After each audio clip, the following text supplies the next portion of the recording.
Hello, Brian's Game Night. Please like and subscribe. Uh,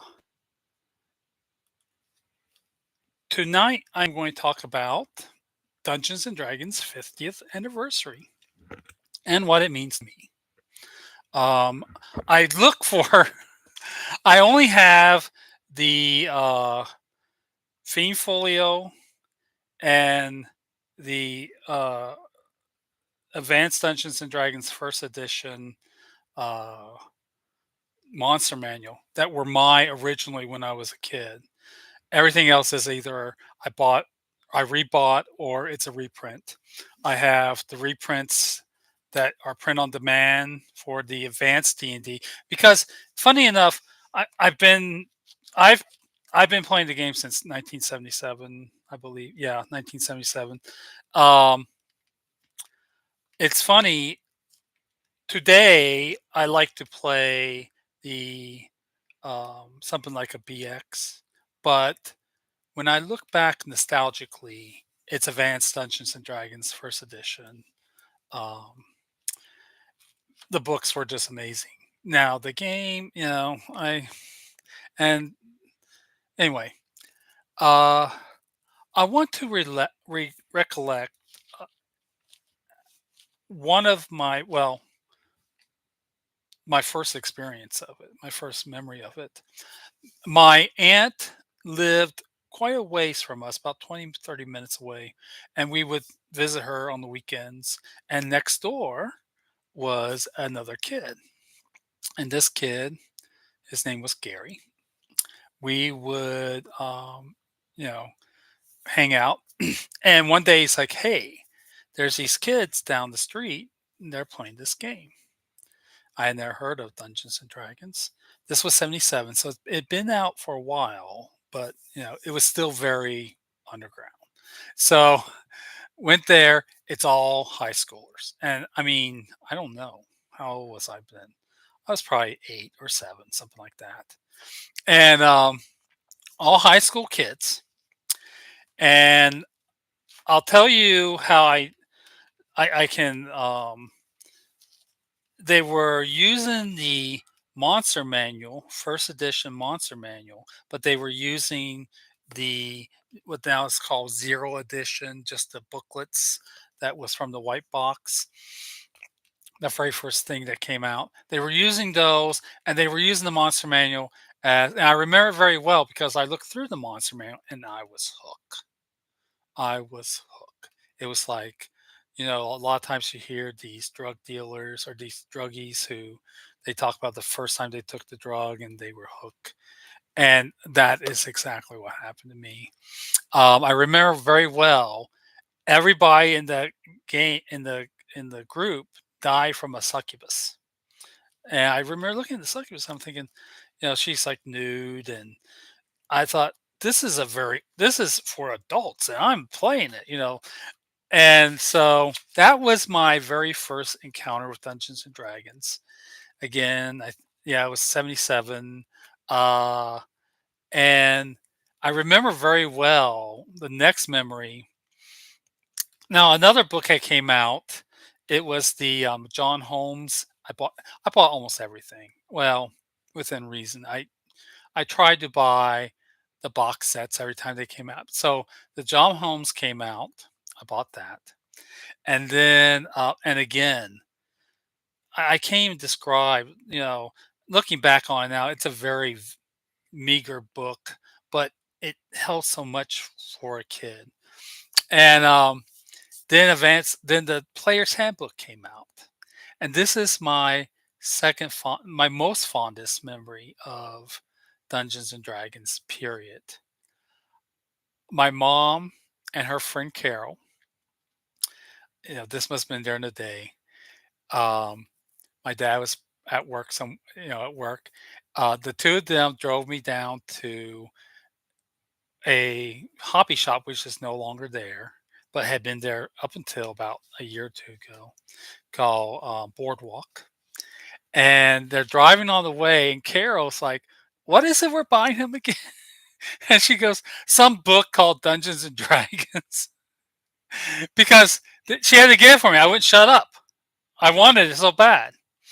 So I remember buying it and reading it on the way back. And they were talking, they would look back and they knew I wasn't going to be, I was engrossed in the book. So those are two very warm memories of Dungeons and Dragons. The other was, you know, playing it with Gary, and sometimes maybe once or twice with my brother. But there was also another kid down the street named Todd. So it was a small group of people that would play, and I would only get to play it once a week, if at that, because we never, always went down to visit Gary. This was before the internet. This was before anything, and I lived out in the middle of nowhere. There was no children around at the time to play with, and so, um, you know, this is not. I have the hardback somewhere. I mean, when this came out, we were so starved for monsters, and it just the game, what it did for me. Um, I was, I mean, I had friends, but I was very isolated from distances, right? And also not realizing, but back then, I was a gay kid growing up, and so another more layer of isolation. But what Dungeons and Dragons did for me was it gave me this world that my mind could visit, and then, of course, when you got to play with your friends, it was amazing. It was magic. Um, I I guess now, so I guess when second edition Advanced Dungeons and Dragons came out, I bought the core books, but I didn't buy any of the other stuff at the time. Later on, I would buy Planescape and a few of the other. But by that time, it was bloated. That's the beginning of the bloat. That's where they made a ton of books. You couldn't keep up. And then I went into college. I stopped playing anything for 4 years. Came back, and that's when Vampire the Masquerade came out. And this was still second edition Advanced Dungeons and Dragons. Bloat, bloat, bloat. I played World Darkness for about 10 years, and then third edition came out, and then I went back to D&D. And then after third edition, the fourth edition thing, I went back for. I've played a lot of different types of games, but always, you always go back to Dungeons and Dragons. I think partly now, with this horrific dystopian world we're living in, like I was thinking, oh, I would really love to play try V5 Vampire Fifth Edition, but do I really want to play a game that's based in the real world, in the modern world? And, you have to try and change it around. You don't have to with Dungeons and Dragons. It's not in a real world setting. You can get away from life. You can, be in your own little world. Um, the art. I do want to talk about the art of, especially the art of the Monster Manual, the first three books, the core books. This art. Um, it's so sad what happened to the main artist, Tampier Trampier. He got really angry about working for TSR, and he promised never to work in the industry again. He became a cabbie and died soon afterwards. These pictures, though, I mean, just fueled my imagination like nothing else. And it's sad to see the state of Dungeons and Dragons now, but I think this is a good, you know, eventually, either the people running Wizards of the Coast will change, somebody else will replace them, or they'll sell off the IP. Somebody else will do maybe a better job. I don't know. I think, but you know, this is not going away. You can play this game, or you can play BX, or you can play any number of clones that are out there. It's not going away. Um, Even I have, I've played fifth edition. It's all right. It I warmed up to it when it first came out. I was like, "There's no way," but I warmed up to it. Um, but there's nothing like the originals. The Mauve, Holmes, and Advanced Dungeons Dragons First Edition books are just amazing. Uh, I strongly suggest. My Discord channel is mostly made up of fifth edition people who were like, I'm going to do something else. I'm going to try something else." Um, and most of them love the older editions. There's just nothing. I strongly suggest Art and Arcana. I have that too. That gives you a good look back on all of the art that was in these books. Um, if it wasn't for Dungeons and Dragons, I as a child, I until I until I hit high school, I was just like, I wouldn't call myself. I was very border off from people for a whole lot of reasons. I was fat, which not the butterballs that we have in, you go to schools now and there's like all like 20 of them are fat in each class. Back in the 70s, I was the fat kid. The the fat kid. There was no other. They were all thin, and that being gay, not realizing it until way later. But and also being a voracious reader. I just read every fucking thing. This is the kind, I read Dante's Infernal when I was like, 12. So I cannot even begin to tell you how this game fueled my imagination, and also made it so that I had something else to think about instead of my situation. You um, I would not, I won't be so dramatic saying I probably wouldn't be here without it, but you know, life would have been very, very different if I didn't have this in my life. Of course, I also watch a lot of television. I saw movies, and I think around this time, Star Wars was coming out too, or it came out, and um, so all that stuff made for a very, was a very hard childhood. Um, it made it so much easier. And for that, I am grateful to Dungeons and Dragons. I'm grateful for Gary Gygax for making the game. Um, yeah, I hope it, continues on for another 50 years. And it will in one way or another, one form or another, by somebody else's hands. It has exchanged hands so many times already. Um, Hopefully sooner than later, somebody will own it that knows what to do with it and knows how to treat it. But you know what?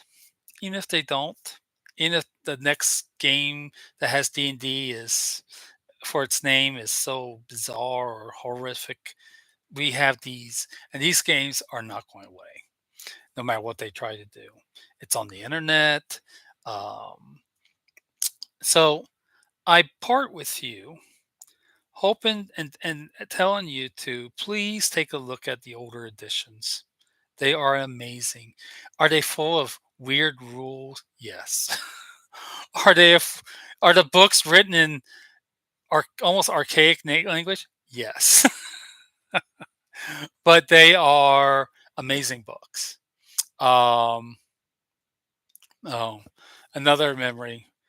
Somebody was talking to my mother about you let him because around this time or later on in the 80s there was the satanic panic, and my mom's like, Yeah, I looked through them. There's nothing, she says, and it's really improved his vocabulary because, I tell her words like constitution, and she had no idea what that was.